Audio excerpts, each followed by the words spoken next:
We never know where life will lead us or what may hinder us along the way. But while every day can feel like one big question mark, it doesn't have to. With the right insights, strategies, and solutions from Western and Southern Financial Group, together we can look ahead to leave the unknown behind.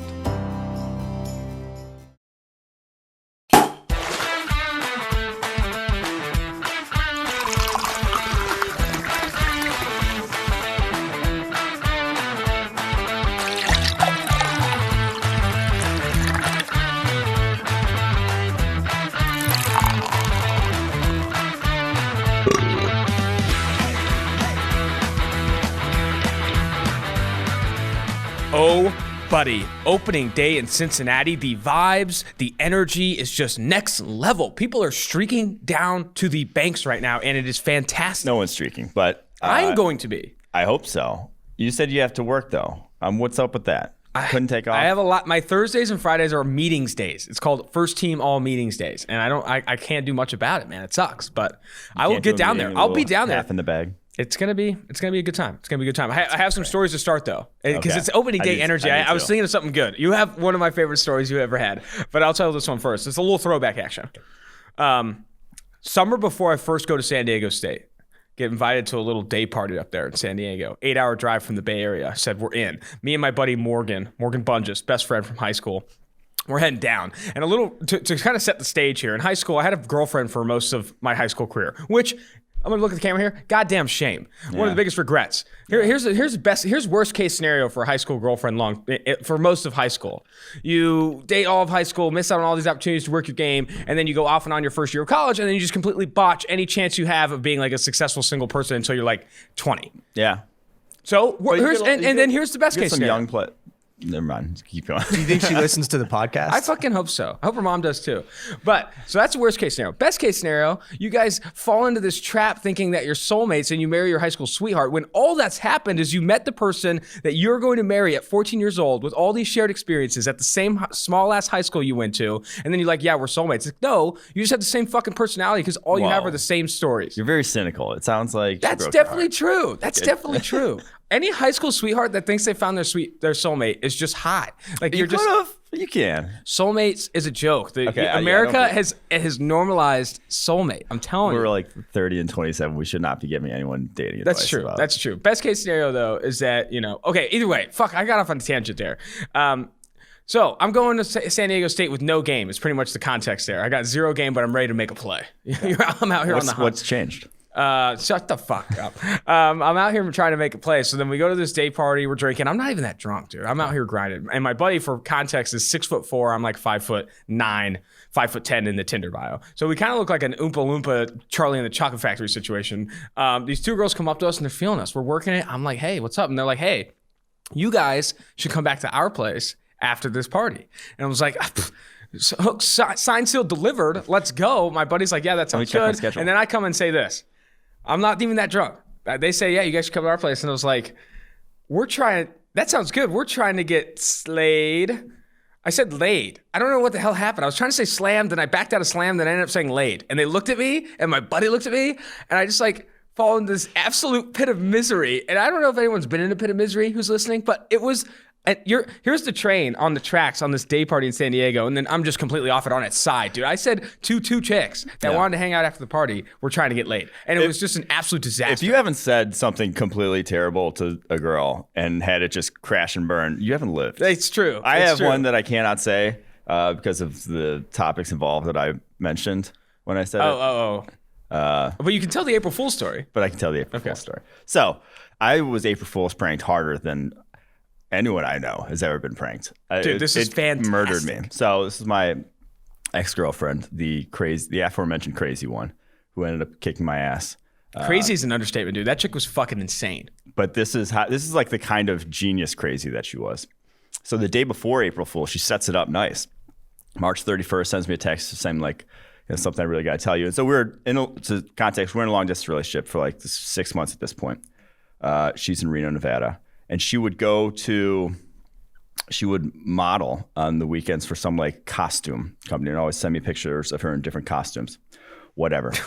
But this is the day before, March Normal. 31st. Yeah, I mean, that's how she made money. Same.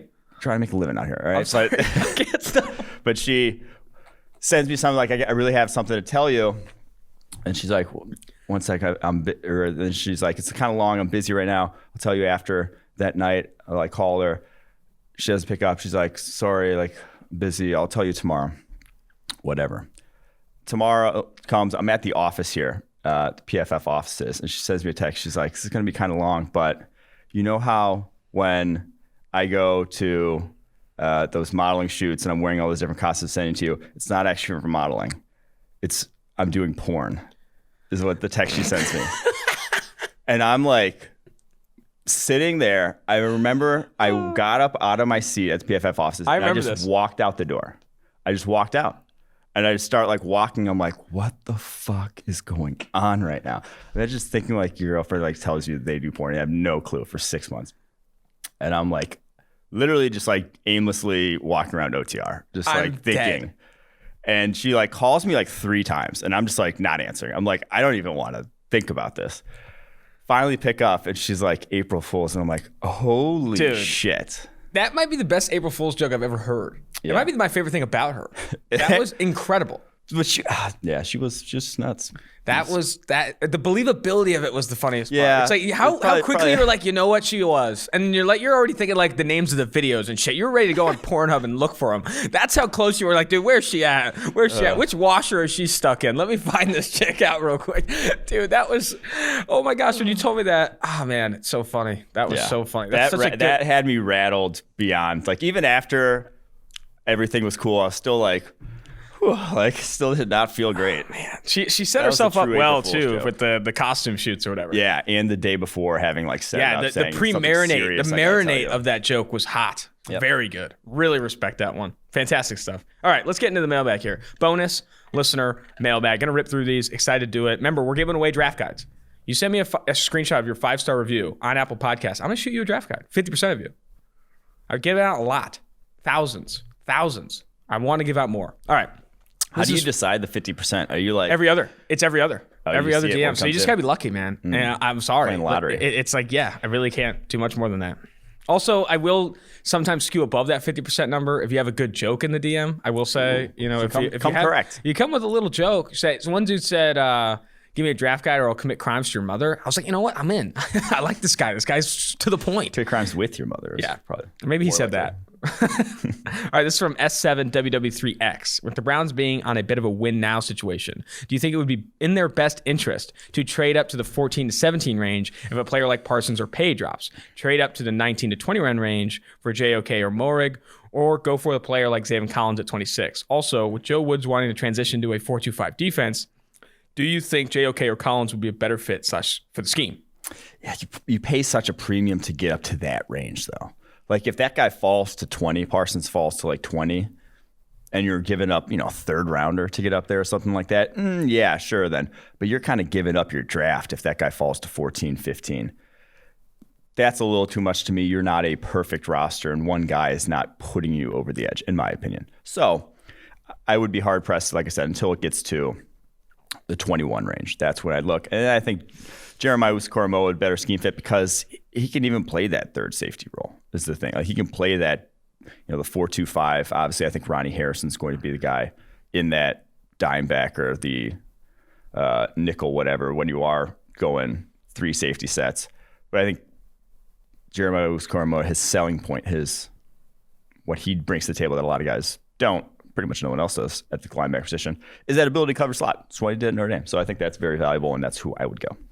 I do think, though, when you're looking at this, if Parsons starts to fall to 20, it's for a reason. I think it's less of an opportunity to get on the phone. It's more of an opportunity to like double check why the hell we're so high on Parsons. Well, no, I mean, the reason would be his off-field issues. Yeah. No one wanted to take a chance. I've had a handful of people wanting us to go deeper into those off-field issues. And I think it's important to comment on overtly explaining some of the details that we've heard about off-field issues with Micah Parsons and even some of the other players. I feel like it's just not our game. You don't want to fuck with people's bag like that, right? He was involved in the Penn State bullying scandal, and but you've heard details beyond that. But yeah, I've heard details beyond that, which can neither confirm nor deny. But he was actually named and so that's his off-field issues. Yeah. The details beyond that are worse. Yeah. But this is from, I think this is from the same guy. He's got 2 reviews in here. Or no, it's the same question. You just double copied it. No. Wait. Yeah, it is. Fuck. Idiot. All right, this is from Idiot. This is from Bear May 3. Thought people were just super interested in Jeremiah. They're not. Saw a post on Instagram from BR Gridiron, and it posted the question of who would you rather have, Trevor Lawrence or Justin Fields and Devontae Smith? What would you say to that? If no, is there any combination of 2 players that you would rather have than Lawrence? I would say That's such no. a classic BR Gridiron, just like It is. weak content. That's like Don't hate on BR Gridiron. They crush engagement. They feed 10. that's what I'm saying. Just like a pure engagement player. Yeah, well, their audience is like 12 to 18 years old. People that scroll, mindless news and engagement. It's fine. I think they do a good job. Is that your age range on Tinder? Easy. That's not a joke, okay? Anyway, what combination? So you would say no to Justin Fields and Devontae Smith? I would say, I'd probably say, oh, God, that one's tough. I'd say no. I want Trevor Lawrence. I don't care if you give me Devontae Smith. Yeah, I think the only guys I would like, Zach Wilson, Pitts, Chase, Sewell, I could do. But besides Trevor Here's Lawrence. my answer. I take Zach Wilson and Justin Fields. Oh, That's what I want. That's what I want. There you go. And then whatever quarterback's better, I'm going to play him. And then hopefully I actually hit on one of these guys. That's the only 2 combination I take. All right, this is from Skypipe Butt Cheeks. Well done, kid. For the Saints, 3 targets. Is this guy from Bleacher Park Gridiron? For the Saints, 3 targets in the first round, 3 in the second, and 3 in the third. Who would you select? Oh, fuck, I missed the 3 in the third. I like the way cornerback value could be shaping up for them. And obviously, they're kind of an all-in team every year, so they're going to go for immediate need, which is cornerback. You have Patrick Robinson, kind of a now career slot guy, slotted in as your other outside cornerback across from Marshawn Lattimore. And you also have Marshawn Lattimore getting possible charges against him. So, first round, I would love Caleb Farley. Like, if Caleb Farley falls there, I'll be the one that takes that chance, by all means. Greg Newsome as well, or Terrace Marshall, a speed wide receiver, a better version of, what's his face there, the guy that drafted in the 3rd round from UCF. Traquan Smith. Bang. Second round, again, cornerbacks. And there's some speed there at the cornerback position that I think will be on the board in the 2nd round, whether it's Tyson Campbell from Georgia, Eric Stokes from Georgia, Kelvin Joseph from Kentucky. Get you one of those guys. Kelvin Joseph at his pro day, I think, had a 4.27, something in the 4.2s. It was not in the 4.2s. Yes, it was. I mean, Kentucky reported a 4.2. I think the scouts on the ground were 4.3s. But he's fast. All right. Yeah. Oh, scouts on the ground, according to Dale and Jeremiah, had a 4.34. Yeah, there you go. Oh, Kentucky actually had a 4.1. No, I'm just kidding. I do think that the pro day discourse on the timeline has been toxic. People are wanting to throw out the numbers. People want to, I don't know. I do think that you can't throw out the numbers that come from the scouts, because those are the numbers that ultimately go on the board for the teams that are drafting these players. Like, say what you want. Like, Jamar Chase isn't a 4.43s guy. He's more of a 4.4s guy. It's like, okay. But the team's drafting him, when they have his name on that, whatever that board looks like, next to it, it says his height, weight, and the fucking 40 he ran at the pro day. Yeah. I mean, you always should always give a little adjustment in your head for a pro day. Yeah. But also, you will run faster when you are in your place that you've been training, or the school that you've been at for 4 years and are waking up and are in an environment you're used to, as opposed to going around and traveling around Indianapolis for a week before you have to run your 40. Yeah, and they do all the interviews before they run their 40-yard dash. A lot of the players talk about how exhausted they are by the time they actually do any of the on-field drills, because they're doing so much and just consistently meeting with teams, consistently meeting with media. I mean, I've talked to a handful of players who are like, that was like the most exhausting week of my life because you're doing so much. All right, this is from Tyler4242. With the Cowboys seemingly locked into drafting a cornerback at 10, should they continue to attack the secondary or draft a guy like Creed Humphrey in the 2nd and try to replace Travis Frederick in the middle of the offensive line? Can I start with a follow-up question? Creed Humphrey is ranked 70th, I believe, on the big board. A lot of people think he should be higher than that. What's your opinion there? I think he's good. I think he's a solid player. Obviously, interior offensive line's not a super valuable position. And he got his butt kicked by Bravion Roy. I think he struggles with lower center of gravity nose tackles. I think, he might be better at guard. But I would, in my opinion, take advantage of the tackle class if you're the Cowboys. You saw what happened. Like Tyron Smith, Lyle Collins, not pinnacles of health. Smith, especially at this point in his career, with all the issues he has had. I'm not sure you can completely rely on him Take advantage of how deep the tackle class is. Get a guy maybe with some versatility who can kick inside also. That's where I'd go in the second round if I was the Cowboys. There you go. All right. This is from PNW Brian 360. Pacific Northwest. Oh, love that.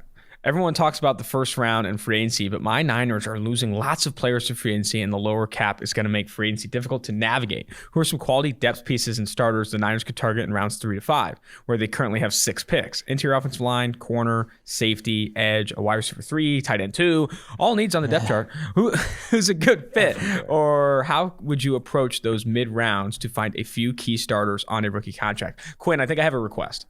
Anytime we're reading one of these mailbag questions, if you could just flash the image from It's Always Sunny in Philadelphia with the guy who's like working the chart with Charlie Kelly. Yeah. Just flash it when I'm ever reading these types. At any point on YouTube, if you just flash it, so you know the mindset these people are in. But they no longer have that 3rd round pick. Obviously, no, that was a 2022. They have all these picks. Who do they go for?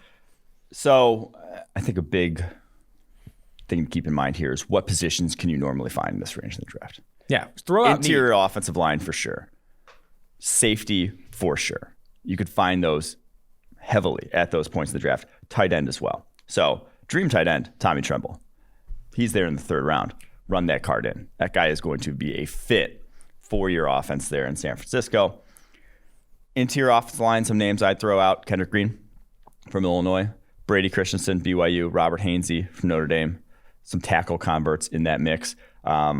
They obviously signed Alex Mack. Alex Mack at this point in his career, not sure you can count on 100% with his injury history. Like I said, probably not where I'd address edge. Some safeties, some box guys I think could fit in that defense. Divine Diablo, Virginia Tech. Tyree Gillespie from Missouri in that range. And then the cornerbacks that'll come off the board in that range that I would say are good fits could be maybe not immediate starters in time. Benjamin St. Juste, Minnesota. Paulson Adebo, Stanford. Trill Williams, one of my faves, Syracuse. There you have it. This is from Daniel ND. To what extent can a unique skill set transcend positional value? I'm thinking specifically about Jeremiah Owusu-Koramoah, who plays a lower value position, but his exceptional cover skills at his position, he brings something highly valuable to a defense that other linebackers don't bring. Excuse me. Is that coverage value enough to make him a smart round 1 pick? Or are you still better off finding other avenues to acquire a linebacker? He bridges the gap, honestly. Like linebacker, the high end of the position, the difference makers are still valuable. I think it's very similar to tight end in that range. I just think the biggest thing about it is there's not a lot of them. Like there's not a lot of guys who are consistent difference makers. Whereas positions like edge, wide receiver, you can rely on year to year them going above and beyond. But like linebacker, you're seeing guys can just be up and down, scheme dependent, that sort of thing. So if you think the guy like that bridges the gap, he's more closely valued than to like a safety or a cornerback if you really are a consistently good coverage player in what PFF WAR does. I actually just wrote about this today. Go check it out on PFF.com about value in the draft. And one of the biggest things in there is kind of how we value positions, positional value, and how what PFF WAR says are the tiers of position. So I'm going to go through and read these. And this is PFF WAR. Take it or leave it. Do I 100% agree with this? No, but this is what PFF WAR says. Tier 1, quarterback. And Tier 1 is almost 4 times more valuable than Tier 2 in terms of these are how much WAR says a quality starter. Not a high-end starter, but just like your run-of-the-mill 10 to 15, top 10 to 15 player range at the position is. Tier 2, wide receiver, safety, cornerback. Tier 3, edge, offensive tackle. Tight end, linebacker, interior offensive line, then Tier 4, running back, defensive tackle. Big part of the defensive tackle thing, they don't play a lot of snaps. Like your run-of-the-mill defensive tackle will play 600 snaps in a year. Your run-of-the-mill wide receiver plays 1,000 snaps in a year. Right away, that's value. So tier 1's 4 times more valuable than Tier 2. Tier 2 around 1.5 times more valuable than Tier 3. And then Tier 3 around 1.25 times more valuable than Tier 4. All according to PFF WAR, wins above replacement. There you have it. That's awesome. I mean, and again, that's there's been a lot of discussion on this podcast about the difference between on-field positional value, that's PFF WAR, that's the numbers you're speaking to now, and also market positional value, where you're looking at how much these guys are paid. And these somewhat align, where you see there's some opportunity is in the safety class, tier 2, safety's in tier 2 of this, but getting paid way lower on the scale. And then you look at 4. edge in tier 3, but getting paid way above even what some of the tier 2 guys are being paid. So interesting stuff there. I'm glad. So that's. I would suggest if you're more interested in that topic, I go more in depth in the. Go to pff.com. Yeah. Someone mentioned the YouTube comments recently, and it kind of really hit me hard. Someone said, "Is when Austin's hanging out with people and they say something somewhat agreeable, does he say that's a great take?" And I do say that's a great take a lot. Fuck me, man. People are getting me. They're on me, man. All right, this is from Bitey Mike regarding Notre Dame. Hell yeah. Why do you think analysts seem relatively low on Notre Dame prospects overall? I think it's just I'm high on them.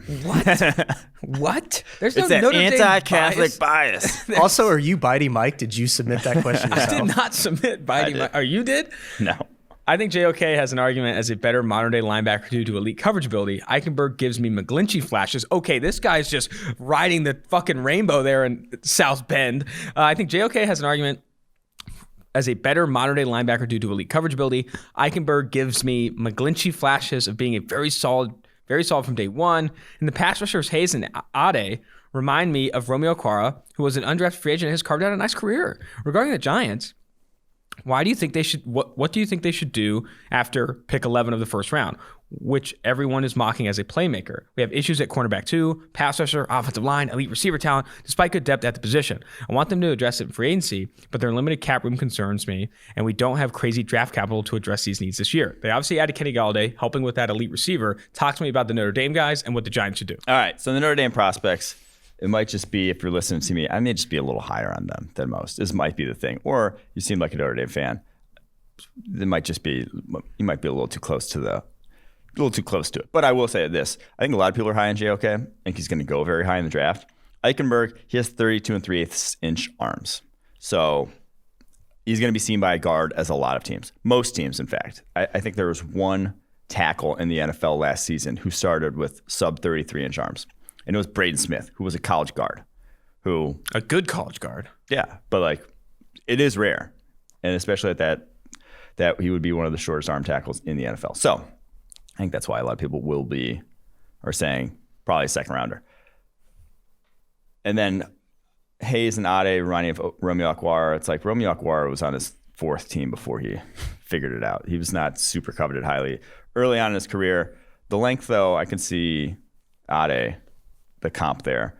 Hayes he's got another guy, short arms on the edge, not a great thing. So for the Giants, take advantage of the elite talent. You're at pick 11, premium pick. You're in a class with some blue chip type talent, and there's going to be a ton of quarterbacks going before you. At least 4 or 5. When you're not going to be in the mix for one. It's going to push talent down the board. And unfortunately, you have a front office and you have a GM who wants to save his job. So he's probably going to try to shoehorn one guy, like a Rashawn Slater, into a need. Now, Rashawn Slater is a great player. He's probably a blue chip talent in his own right, especially on the interior, if that's where you're plug and playing him. So no discussion there. That's fine. But like I said, take advantage of just top-end talent, because a wide receiver redraft, he'll start right from day one. Offensive lineman draft, he'll start from day one. What would be the other positions there that are blue chip talent? Tight end, Kyle Pitts, he'll start from day one. I think any of those guys that you do get will be day one starters. So I think they should lock into a tackle or a wide receiver. What? Lock into? Yeah. What if it's Christian Darrisaw on the board? I said a tackle or a receiver. Okay. Yeah.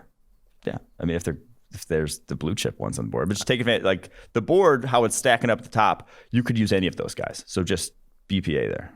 Besides QB. What would be a tackle receiver that makes sense for them at 11? Or non-tackle receiver that makes sense for them at 11?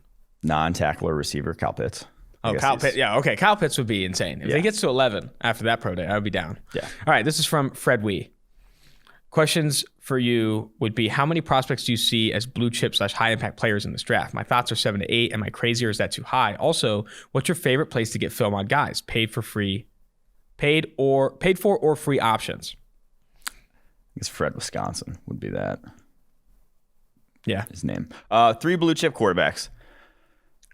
Lawrence, Wilson, Fields. And then I have, let me count this real quick. 8 blue chip other players. Penei Sewell, Kyle Pitts, Jamar Chase, Micah Parsons. Oh, I wrote Jamar Chase twice. So that'd be 7 then. Jalen Waddle, Devontae Smith, Rashawn Slater. So that's 10 blue chip guys I see in this class. Yeah.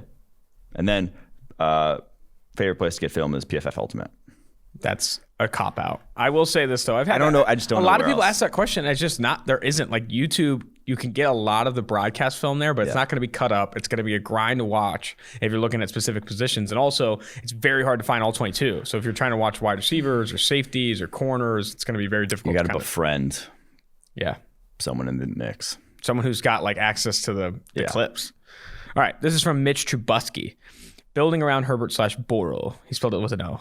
After seeing two young quarterbacks in the 2020 draft hit the ground running, if you were the GM of the Chargers and Bengals, what moves would you make this offseason in the draft and free agency to build Super Bowl contenders around Burrow and Herbert? Love how the Chargers have addressed their offensive line. I don't think it should be done yet, though. I think you should draft a tackle of the future. If not at 13, somewhere in the second round. You got to, if you surround him with, give him the most ideal, get the horses, the firepower to go toe-to-toe with Patrick Mahomes, because you got that defensively. Like, you got talent defensively. You got blue chip talent defensively. You can hang on that side of the ball, but you got to be able to put up the points on the offensive side of the ball. So give Herbert everything. Like I said, they've done a great job of that already. Bengals, young offensive talent. I don't care where it is. Like, if they draft Jamar Chase, Kyle Pitts, I would not be mad whatsoever with draft Penny Sewell. Like, they're in a great spot. Just get one of them, because get young talent for Burrow to grow with to keep this for the next decade a good situation for him, because all the money they've thrown around is gone defensively. Like, Riley Reif was their signing offensively, and it was fucking for pennies compared to what they're giving out to the defensive contracts on that side of the ball. So you better keep Joey B happy. What's your opinion of if, say, the Atlanta Falcons at 4 don't trade out and they take Kyle Pitts, and then you have one of the 4 or 5 best quarterback, 4th or 5th best quarterback still available, and there's teams calling up to trade, like the Panthers, Denver, New England? Do you think it would be smart for Bengals trade back? Because I know some Bengals fans want to, and Quinn, you could probably speak to this, want to lock into getting one of those blue chip guys. Like, I want a Pitts, Chase, or Sewell. I want them, and I don't want to trade out. I don't want to end up with the position 2 or the second best at those positions. I want those guys. I still feel like the trade back, if the quarterback's there and you got the people coming up to do it, I think that's the move. Yeah, I just said 7 blue chip players outside the quarterback class. If you move down to 8, 9, you're going to get one of them. Yeah, very true. All right, this is from Trill Jones. Falcons trade back. Do you think the Falcons should trade back? We don't have cap to fill our needs. The draft could be our best chance to reload. Edge, safety, and guard will definitely be there if we do. What's your take? Yes. I mean, yes. And I would even do it with the Panthers if I'm the Falcons GM. You have to get a bidding war. Like, when a quarterback is available, that if you're not going to take them, you can get so much in return. Look at what the Dolphins just got, my lord.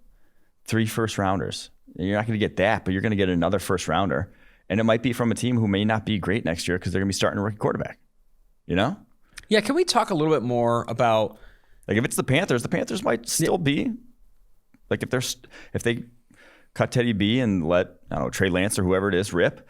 And it's like, if you don't think that guy's good enough yourself to make him the quarterback of the future, why do you care if the Panthers get him? Yeah. It's true. I don't understand why there is, like, I know it's like natural to say like, oh, there's no way the Panthers and Falcons trade together because they're in division. But why exactly? Why exactly? You only play them twice.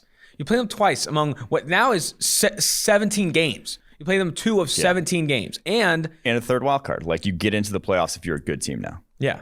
There's no, I went 11-5 and didn't make the playoffs. I guess you kind of who that have Dolphins this year went 10-6, but still, that's fucking a rarity. So I do think that I just don't really understand why are you trading with anyone if you think it helps them, regardless of if they're in your division? People are like, oh, you don't want to help the Panthers get their quarterback. You don't want to help any team get their quarterback. Yeah. What's the point of helping any team get their quarterback? If you think you're helping a team in any trade, regardless if it's with a non-division or in division, you're fucking up. You're like, why are we helping them? Yeah. Don't.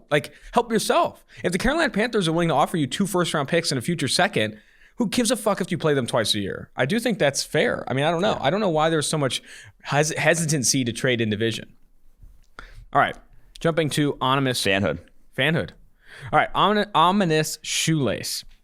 Should more teams, he has a 2-part question. Should more teams be trading late round picks for veteran offensive linemen? This not only raises the performance for the unit as a whole, but helps fill a need with a similar contract length as a 6th-round pick anyway. Yes. So PFF Steve, I believe it was Steve. Maybe it was Timo.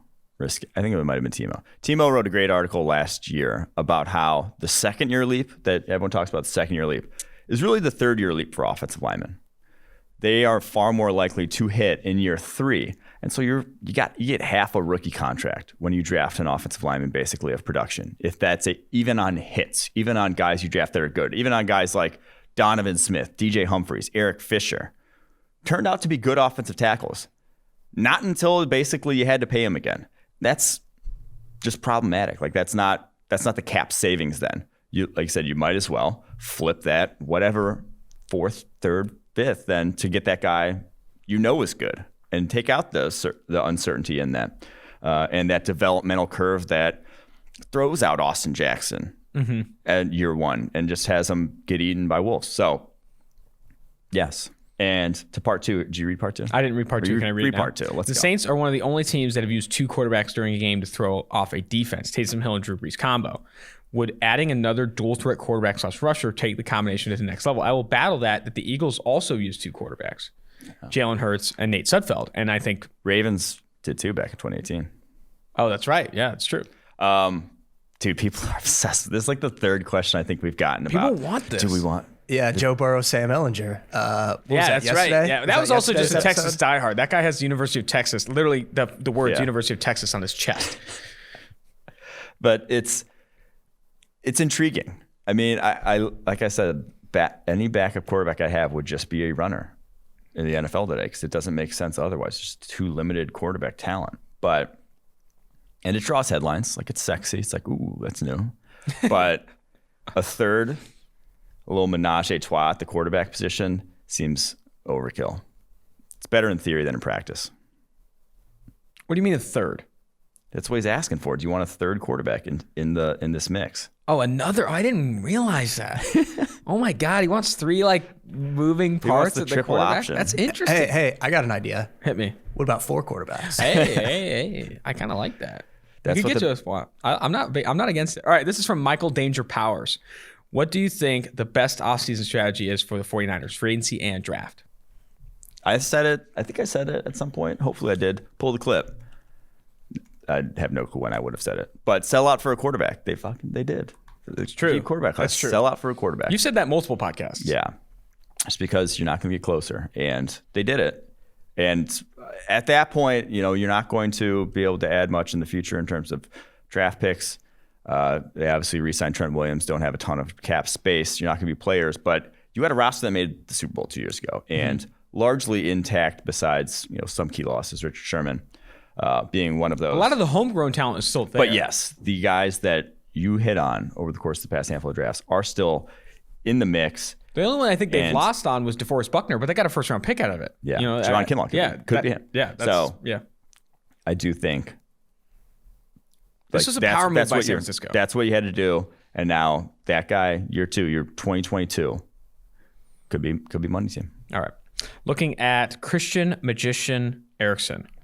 Please convince Bills Mafia that drafting a running back in the first 2 rounds is stupid. This game is won in the trenches, and we should consistently be investing in protection for our quarterback. Who do you like for the Buffalo Bills at 30? It's hard to convince Bills Mafia of anything right now because we were obviously significantly low on Josh Allen, which I'll remind you, along with everyone else, people are like, you should have never counted out Josh Allen. Everyone through 2 years of Josh Allen didn't think he was good. Full stop. No one thought he was good. He got significantly better, but very hard to convince Bills Mafia of anything right now. I do think, though, offensive line is the way to go at 30 for the Bills. Yeah, and it's like you drafted running backs in the 3rd round 2 years in a row. You think you're better at running back scouting now? James Conner is on the street. He's still signable. You can go get James Conner. I don't understand why you ever spent a 1st round pick. That's not that appealing to me. But you drafted 2 guys in the 3rd round at the running back position. Maybe just admit to yourself you suck at scouting running backs at that point. I think you should leave guy, the old, pull up that clip where he says, admit to yourself that you suck, Quinn. Let's get that one in there. From Tim Robinson's, I think you should leave. Admit to yourself that you suck. But there's talent. Those are talented guys. You thought highly enough of them draft in the 3rd round. Get the offensive line fixed. The offensive line, everything in the PFF grading system, database, everything says offensive line is the main driver of rushing game success. The running back is a small portion of that. Now, it's a portion, but again, you think you have quality guys there because you drafted third rounders, 2 of them. So, guy at 30 I would go for is Tevin Jenkins, if on the board. Dylan Radins, also if on the board.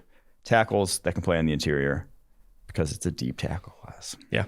I mean, because you look at Darrell Williams and Deion Dawkins, both signed through 2022. I think even Dawkins is signed through 2023. But you look on the interior, Cody Ford, Mitch Morrison, John Feliciano. I mean, you have opportunities to upgrade there, if not have depth. Like, there is importance. I would argue that your swing tackle is more important than your running back in some ways. I mean, I don't know if it's like as equal, but I do think that having a good swing tackle is important, or at least an offensive lineman that come in with depth. There is close. What's the percent likelihood that all 5 of your starters along the offensive line play every 16 games? Very low. Very low. Like, I don't think you should be avoiding, especially with the value of having offensive linemen on rookie contracts, especially talented ones at the back end of the first round. All right. This is from R. Brown 2. My question regards a potential rule change. Ooh, this should be fun. As is, there aren't many pre-snap regulations for defense, motion, alignment, proximity. I don't know. He spelled this word wrong. I think he's going for proximity, maybe? I don't know. Like there are for offense. Running backs have been screwed by the developments of the past decade. So what would you think of limiting the number of defensive players allowed within 2 yards of the line of scrimmage to open up gaps? Maybe to 5 or 6 so you could still press on the outside. Also, I'd love to die up with you guys at a tailgate if you ever make it to ND. 1, we're making it out to ND. We're going to the UC game. And definitely going to die up. 2, do we need any more rules to just take a shit on defenses? I don't think so. Like, already we're seeing insane scoring right now. If you start to do how many people are allowed to be within 2 yards of the line of scrimmage, like Bill Belichick's going to pull his hair out. And I hate pre-snap alignment ones because they get missed all the time, I feel like. Fair. Like, they're just uncalled, and I don't care for them. So, no, I dislike this rule. Sorry, buddy. And again, I don't think the rules should swing more in favor of the offense. That would this one would completely change the game. I do think that.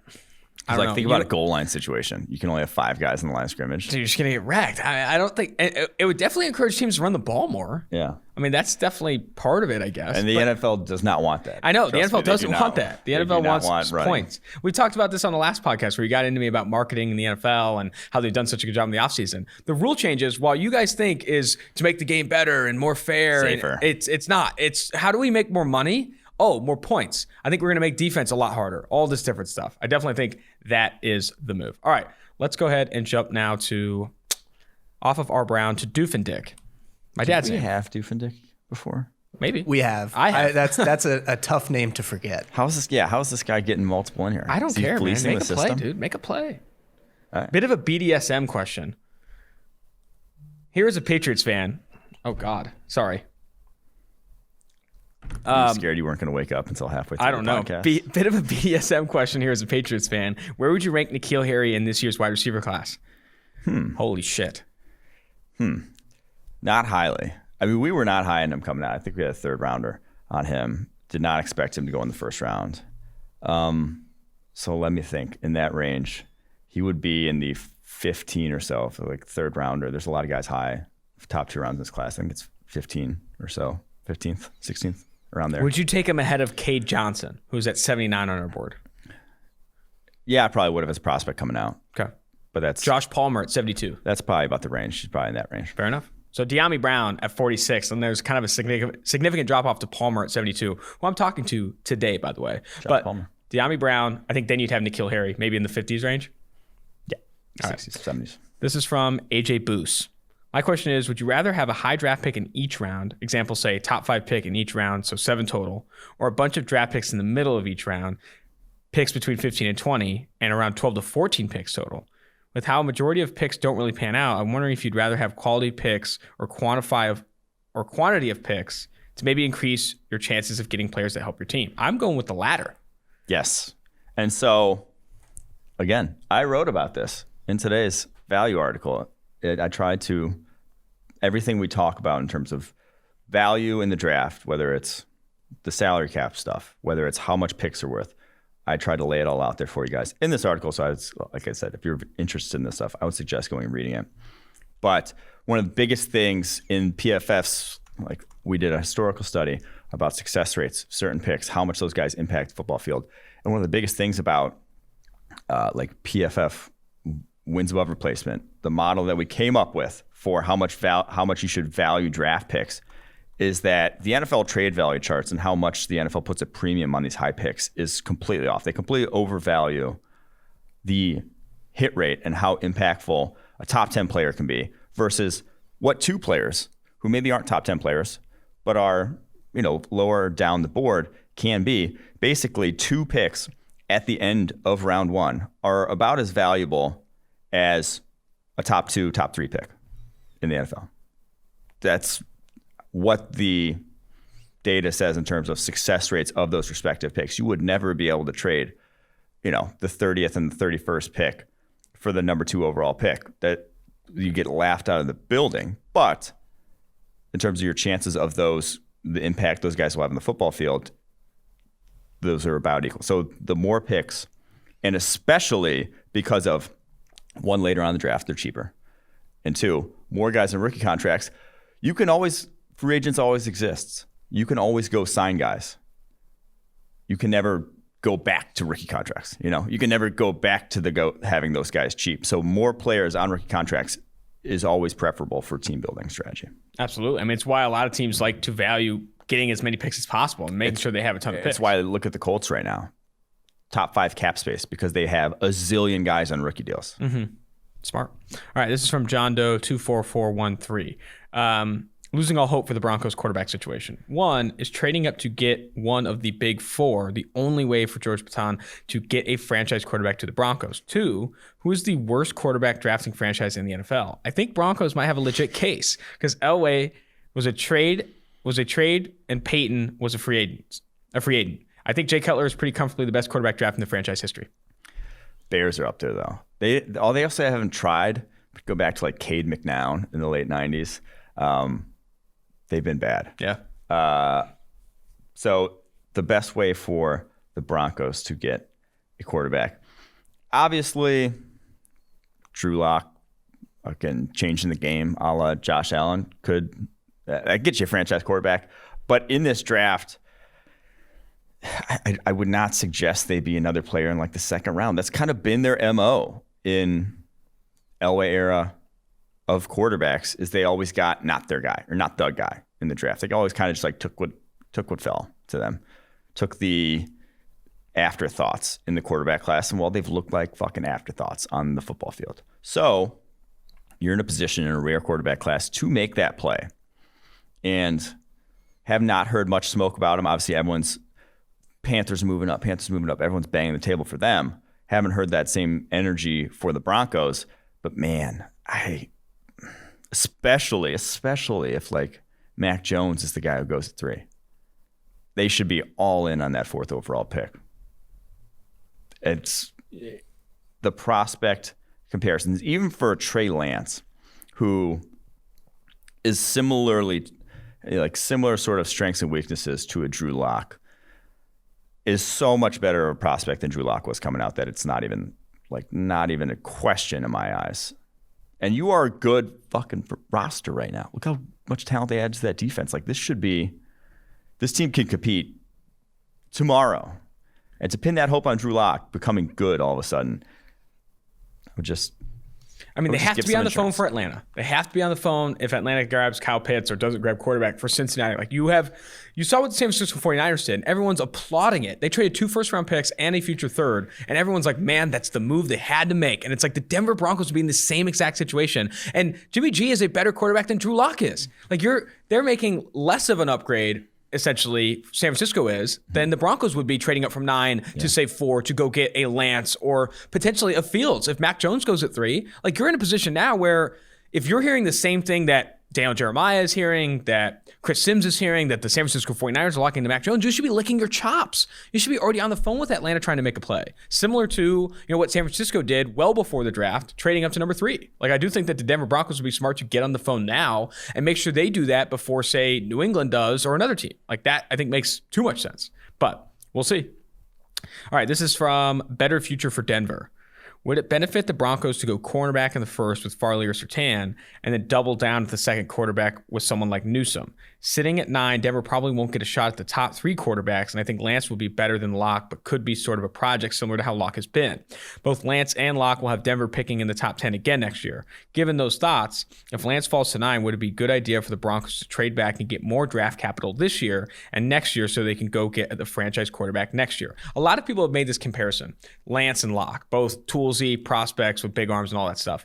Why was Drew Lock drafted in the second round? Meanwhile, Trey Lance, since 2019, has been considered a top 5, top 10 pick. Don't be overconfident in your evaluation in that you see Lance and Locke as too similar of players and don't want to invest in another project at quarterback. There's a reason Trey Lance is consensus considered an objectively better prospect than what Drew Lock was coming out of Missouri. Like, buy into that. Buy into the fact that Daniel Jeremiah, Chris Sims, yourself, Mel Kiper, and I'm sure your scouting team, the team in your front office for Denver, sees Lance as a better prospect than Drew Lock was. And for that reason, don't say, oh man, he's just another project quarterback with a big arm. He's different. Also, way better of an athlete. Way better of an athlete, way better of a runner, and could do more for your offense in that regard. And Drew Lock, 4 years as a starter at Missouri. Still did not have the pocket presence of Trey Lance in 1 year as a redshirt freshman at North Dakota State. And Trey Lance is the youngest quarterback in this draft class. He is not even 21 years old yet. He will get better, as quarterbacks do. So there's no shame in giving him some fucking competition. If he can't hold up to that competition, well, shit, he wasn't going to be the guy anyways. Alrighty, going to trade Sam Darnold. Should the Jets be trying to, that's his username, should the Jets be trying to roll over 20 plus mil and go harder in free agency next year or spend most of it this year? I want Kayvon Thibodeau on the Jets to finally answer out our edge problems since Jonathan Abram. Too. Yes, it's been that long. No, they did add Carl. I like what the Jets did this offseason. Yeah. Like Carl Lawson, I think was a fantastic signing. I really do think. And they didn't shoot through. They still have $20 million cap space that they're going to roll over. They didn't shoot through all their cap space and just make the plays of Jets of old. Yeah, they went about it the right way. And maybe they, in retrospect, a little overpaid for Corey Davis with how the market for wide receivers shook out.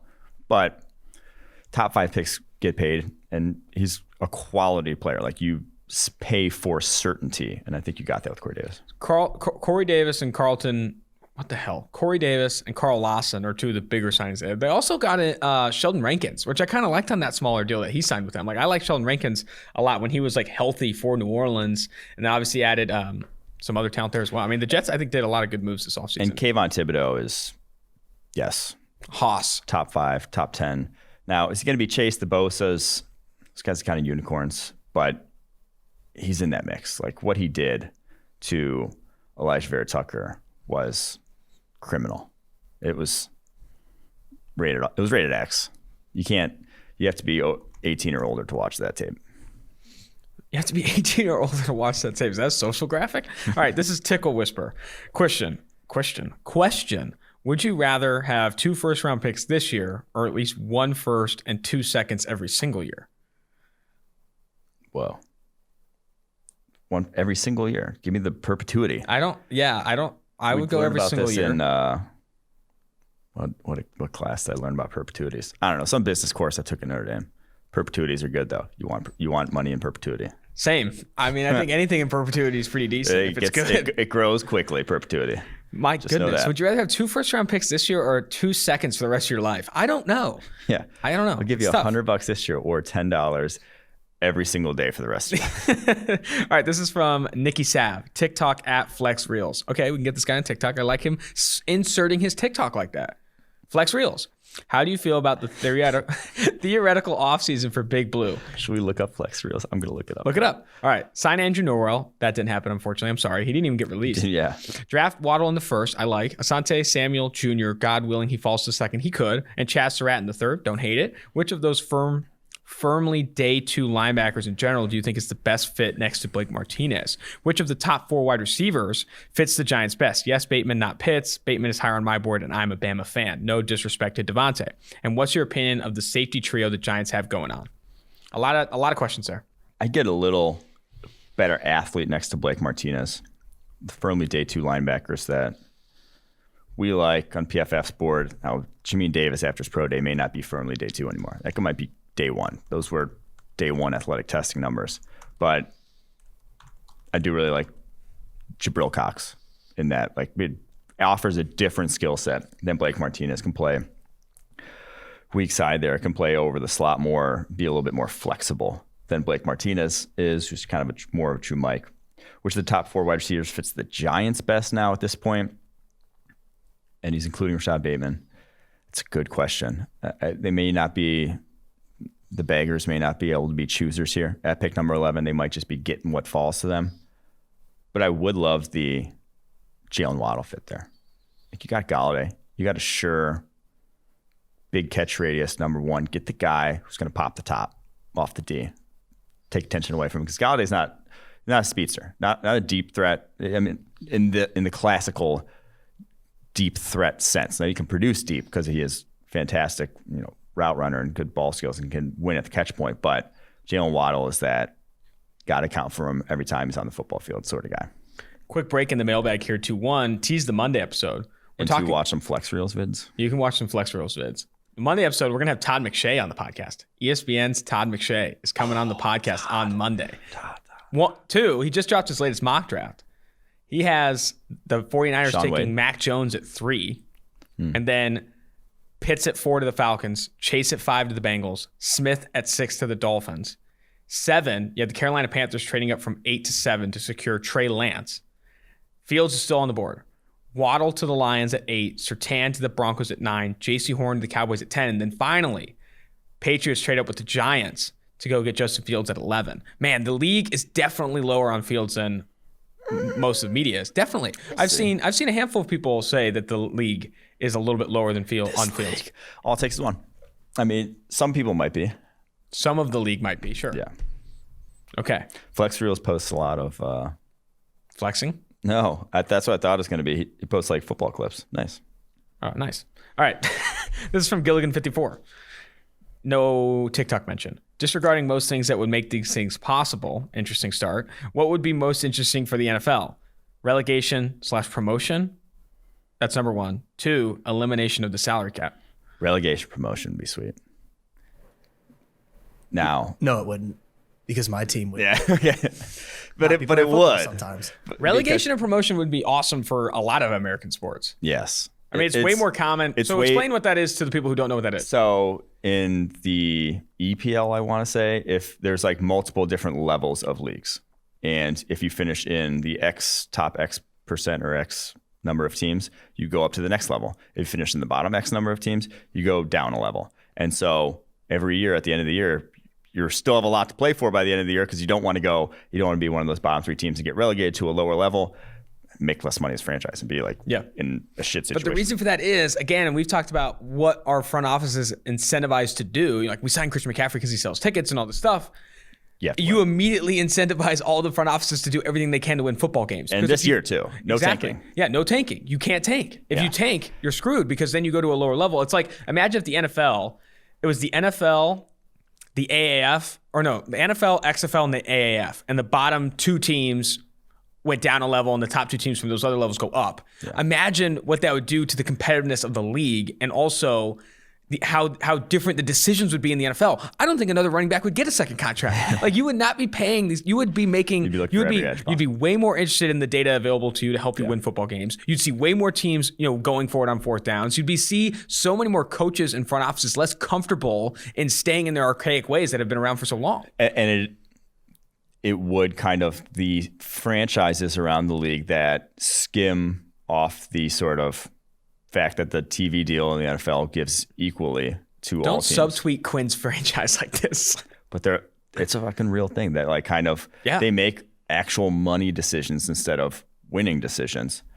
Would not be able to exist. Like, they would go down a league and then the money decision would be out the door. You'd fold as a franchise if that's the case. So I think Mark Titus, the college basketball analyst, formerly Ohio State basketball player, Club Trillium blog, one of my favorite blogs ever. Wow. Said it best. He said, this would be the most American idea if we had just come up with it. Fair. That's Everyone would be pounding the table for this if it hadn't been Europeans that came up with this of idea. The league in like weeks like 15, 16, 17, and now 18 when they're going to have the bye in the 17 And it really is like the most American, like the American dream is relegation promotion, coming from nothing and going to something That would be relegation promotion. So Dude, that you would have, be like, much the better. I fucking- would love that. Elimination of salary cap would stink. I would not like that. You have like the Tulsa Tornadoes in the AAF just grinding their way up all the way to the XFL, and then they win that, and then now they're in the league. I mean, come on, that would be awesome. That would be sick. I mean, I wish the league would do it. You know what? Here's a great follow up. The NFL will never do it because you know who loses in that situation? The rich white people that own the teams. I mean, the rich people at the top are not going to be like, yeah, I love that idea. Honestly, you had to start with it. Yeah. You can't just implement it because you have how many teams would be against it because of how much money you'd lose. Yeah, or potentially lose. Potentially, yeah. No one wants to potentially lose any money. It's that thing where you're already the top dog. You don't have to innovate when you're the top dog. And we've talked about it before. Like, these people are not making decisions to make the league more competitive. These people are making decisions to make more money. And if you put together a vote and it's like, hey, we want to do this because we think the games would be more competitive and fun, but you might lose more money. It's like, oh, see ya. Yeah. I don't care about the competitiveness. I feel like baseball might have to do this, to be honest. That's actually not a bad take. Not a bad take. At Baseball viewership is dropping significantly. Yeah. I think the other thing there too, and it's kind of on the topic, we haven't talked about it on this podcast, but the whole Supreme Court looking at the NCAA and paying players. And then you see some of the arguments saying, did you see the quote from the guy who said our consumers like watching sports because of their unpaid people? I don't think that's a bad take, though. I think there are people that feel that way. Elaborate. I think there are people that buy into the fact that these are students, whether that's true or not, that they're just like us, the guys at school, and that they're not paid athletes. And that it would lose something if they were. I think that's a real thing. There are people that actually believe that. That's interesting. I, to a degree, would feel that way. If it's like a pure salaried system, it would not be as interesting to me. Interesting. I do think that I don't care how much they're paid. I just feel like I just want to watch good football. That's my take. But I do think they should be paid. I just think it should be rights and like was it personal? Oh yeah, being able to make money off your own name. Yeah, likeness rights. That makes no sense that you can't. Yeah, fair enough. That's like purely the school paying a player. I have no interest in that ever being a thing. But being able to make money off yourself and the fact that if you're a famous college football player, you can't go do an ad for a local car dealership. Why not? Yeah. Like I think there's room on both sides. I would argue that if there's a business, regardless if it's a fucking your favorite college football team, if there's a business making a lot of money off people not getting paid, let's look at it a little bit. Let's just take a look. Let's just see how it's going. You're making billions of dollars and all of your employees or whatever don't make any money except for the coaches and stuff like that, just because they're a little bit older. Not because they're adults. They're just a little bit older. Just a little bit older and whatever it may be. And I do think the other room to improve, maybe if you're still looking to not pay these guys for whatever reason, why can't you transfer however I want?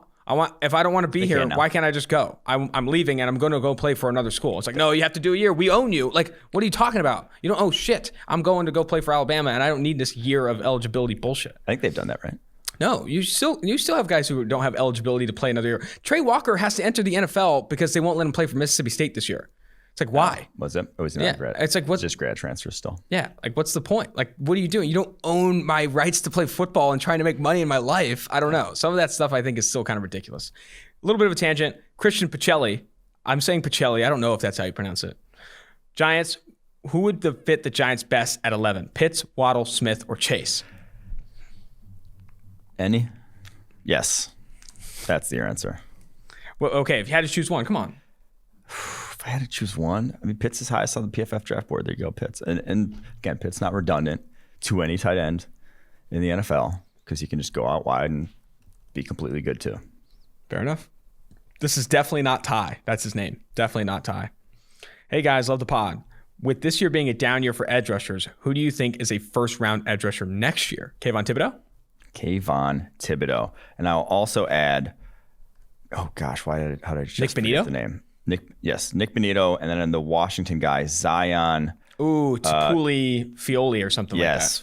It's not Zion Tupuola Fatui. Those three I feel fairly good about being first round type edge rushers. Dude, what did I say? I don't even know what I said. Nick Benito. No, how I pronounced that or tried to say that name. Yeah. I won't say it again. But yeah, those guys are awesome. And then the Ohio State guy too. Oh, I'm so bad at this. You're so locked in on the 2021 class. I know. But the Ohio State guy is going to be good too.